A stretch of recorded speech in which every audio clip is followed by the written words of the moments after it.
माँ तू हमारे साथ मुंबई चल। बाबा थे तब बात अलग थी, अब तू इधर गांव में अकेली कैसे रहेगी? बेटा पवन बोला। मैं सोच में पड़ गई। दिल का दौरा आने से पति अचानक मृत्यु हो गई थी। मैंने बहुत कोशिश की खुद को समझाने की। 13वीं के बाद सब मेहमान चले गए। बेटा पवन और बहू मिताली दोनों इंजीनियर थे। बेटा और बहू के साथ रहने जाना मत, ऐसी मेरी एक सहेली ने कहा था, क्योंकि कमाने वाली बहू को बूढ़ी सास राशि भी पसंद नहीं होती। तेरे वहाँ जाने से उनकी स्वतंत्रता में बाधा आएगी और वह तुझे ताना मार मार के तेरा जीना हराम कर देंगे। जाने दो। भाई जब जिंदा थे तब उन्होंने अपनी सारी प्रॉपर्टी अपने बेटे के नाम पर कर दी थी। ऐसी परिस्थिति में बेटा और बहू यह मकान बेच सकते हैं और घर के सब पैसे लेकर तुझे एक एक पैसों के लिए तरसाएंगे। बेटे और बहू के साथ जाने के अलावा मेरे पास दूसरा कोई विकल्प नहीं था। 65 साल की उम्र में मेरे घुटनों के दर्द की वजह से मुझे हमारा राशन दुकान चलाना भी आसान नहीं लग रहा था।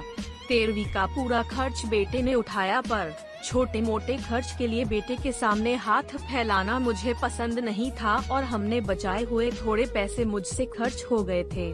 अब परिस्थिति ऐसी थी कि मेरे पास 50 रुपया भी नहीं थे और यह बातें सोचने में मैं पवन को कोई उत्तर नहीं दे सकी। इतने में मिताली बोली, माँ मुझे बताओ कि कौन सी साड़ी रखनी है, मैं आपकी बैग पैक कर रही हूँ। जब मिताली ने ऐसा कहा तब मैं उसे कुछ कह नहीं पाई, चुप रहकर उनके साथ मुंबई आई। पवन और मिताली यह दोनों मेरा बहुत ख्याल रखते थे। हम सब साथ बैठकर खाना खाते थे। उनकी याद नहीं आनी चाहिए, इसलिए दोनों मुझे बहुत खुश रखने का प्रयत्न करते थे। मेरा 7 साल का पोता रेहान तो दादी दादी कहते हुए मेरे पीछे पीछे भागता था। मैंने कौन सी भी चीज मंगाई कि वह मुझे तुरंत ला कर देता था। ये सब देखकर मेरे मन को बहुत शांति मिलती थी। मैं सोचने लगी कि लोग बेवजह ही आजकल के लड़के और लड़कियों को बदनाम करते हैं और कहते हैं कि बूढ़े माँ बाप का सम्मान नहीं करते, उनकी देखभाल नहीं करते। खासकर बहू कमाने वाली होगी तो सास को ठोकरों पर रखेगी। लेकिन मैंने देखा कि ये सारी सिर्फ बातें थी। हर उंगली की तरह हर बहू सेम नहीं होती। आज सबने बाहर घूमने का प्लान बनाया था। हम सब मॉल में गए। उधर घूमते घूमते पवन और मिताली एक दुकान में कुछ खरीदने के लिए रुके। मैं और रेहान थोड़ा आगे गए। आइसक्रीम की दुकान देखते ही रेहान बोला, दादी मुझे आइसक्रीम खानी है। मेरे ऊपर जैसे बिजली ही गिरी, क्योंकि मेरे पास तो पैसे ही नहीं थे। दिन में कभी मुझे पैसे की जरूरत नहीं पड़ी, अभी क्या करे। मेरा उदास चेहरा देखकर रेहान वापस बोला, ले दो ना, प्लीज माफ कर बेटा, मेरी पर्स में घर भूल गई। मेरे ऐसे बोलते ही रेहान मेरी तरफ एक अलग नजरों से देखने लगा। उसको लगा कि आइसक्रीम लेनी नहीं है, इसलिए दादी बहाने बना रही है, पर मैं क्या कर सकती थी। मुझे खुद ही शर्म आ रही थी। मैं कैसी दादी हूँ जो अपने पोते को आइसक्रीम भी नहीं लेके दे सकती। हमने बाहर ही खाना खाया। डंडा मिताली ने मेरे पसंद की काजू मसाले की सब्जी ऑर्डर की थी, पर मुझे वह पसंद नहीं आ रही थी। घर आने के बाद सबने थोड़ी देर टीवी देखी। पवन सोने गया। रेहान को क्या चाहिए और क्या नहीं वह देखने के लिए मिताली उसके रूम में गई। मैं भी मेरे रूम में सोने जा रही थी, भी मुझे रेहान की आवाज सुनाई दी, मम्मी दादी बहुत कंजूस है, तू ऐसा क्यों बोल रहा है? हाँ मम्मी, हम जब मॉल में घूम रहे थे तब मैंने दादी से आइसक्रीम मांगी तो वह कहने लगी कि मेरी पर्स घर पर भूल गई हूँ। यह अच्छा है क्या मम्मी?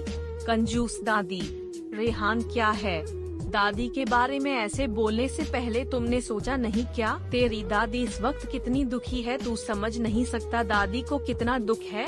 बेटा, दादी और दादाजी गांव साथ रहते थे, तभी अचानक दादाजी हम सबको हमेशा के लिए छोड़कर चले गए। जिस व्यक्ति के साथ हम 24 घंटे साथ रहते हैं, साथ उठना बैठना खाना पीना हम साथ करते हैं, हम सब अपना सुख दुख बांट लेते हैं, वही व्यक्ति जब अचानक हमको छोड़कर चला जाता है तो कितना दुख होता है, तू अभी नहीं समझ सकता। सोच, अचानक तेरे मम्मी पापा तेरे से बहुत दूर गए, इतने दूर गए कि वह कभी वापस नहीं आए, तब तुझे बुरा नहीं लगेगा क्या? नहीं मम्मी, मैं तुम दोनों के बिना नहीं रह सकता। रेहान बोला, बेटा फिर सोच कि दादाजी बिना तेरी दादी कैसे रहती होगी। ऐसी परिस्थिति में वह अपना पर्स घर भूल गई होगी। तूने उनको कंजूस कहा। उनका प्यार तुझे नहीं दिखा क्या? जब भी तुझे स्कूल से आने में 5 या 10 मिनट भी लेट हो जाता है तब वह बालकनी में खड़ी रह कर तेरी राह देखती है। उनके घुटने दर्द करते हैं तभी भी बेटा किसी के बारे में अपनी राय बनाने से पहले उस व्यक्ति के दृष्टिकोण से सोचना चाहिए। यह बातें सुनकर मुझे मेरी बहू पर बहुत अभिमान हुआ। उसकी जगह में रहती तो कदापि मैं मेरे लड़के को इतने अच्छे से समझा नहीं पाती। दूसरे दिन सुबह पवन ऑफिस गया और रेहान स्कूल में ताल बड़ी ई की मात्रा ऑफिस में जाते मेरे हाथ में कुछ पैसे देने लगी। ये क्या है बेटा, मुझे पैसों की क्या जरूरत है? मैं बोली, माँ किसको कब पैसों की जरूरत पड़ जाए कह नहीं सकते। आप मंदिर जाते हो, कभी दान पेटी में डालो। कभी रेहान कोई चीज के लिए जिद की तो आप उसे वह चीज ले देना।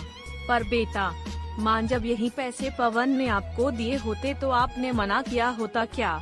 नहीं ना, आपकी बहू भी कमाती है तो आप अपनी बहू से पैसे क्यों नहीं ले सकती? मिताली का कहना सुन के मेरी आँखों से आंसू आने लगे।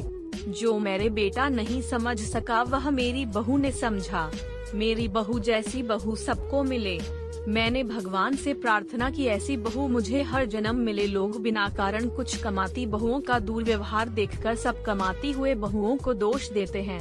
कुछ बहुएं मिताली जैसी समझदार, सुलझी और बड़ों का आदर करने वाली होती है। दोस्तों, आपको ये कहानी कैसी लगी हमें कमेंट करके जरूर बताइए। दोस्तों, ऐसे ही कहानियाँ रोजाना सुनने और देखने के लिए चैनल को सब्सक्राइब जरूर कर लीजिए। धन्यवाद।